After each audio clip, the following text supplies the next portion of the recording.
পুরী থেকে ফেরার সময় আমরা মুরুনা বলে ভাদ্রাকে একটা জায়গা রয়েছে, যেখানে খড়গপুর থেকে কিছুটা আগে, ওখানেই আমরা লাঞ্চ করেছিলাম।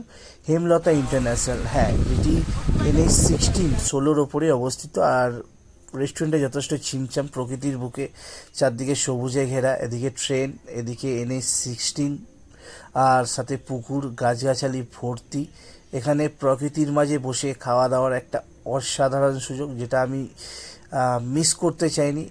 তো যাই হোক, প্রথমে আমাদের ভাবনা চিন্তার বাইরে ছিল খাবার দাবার এত ভালো হবে। আমরা সত্যি কথা বলতে খুবই ভালো খাবার দাবার পেয়েছি, সাথে ওনাদের ব্যবহার, আতিথেয়তা, সেটা মুগ্ধ করে। আমি কন্ট্যাক্ট নাম্বার স্ক্রিনে দিয়ে রাখবো, তো ডেফিনেটলি আপনারা যখন আসবেন কন্ট্যাক্ট করে আসবেন। পার্সোনালি খুবই ভালো লেগেছে। আমি চাইবো আপনারাও আসুন আর খান এত সুন্দর প্রকৃতির মাঝে। জাস্ট অসাধারণ রান্না বান্না, পুরো একদম ঘরোয়া খাবার, আর সাথে প্রাইস যথেষ্ট রিজনেবল।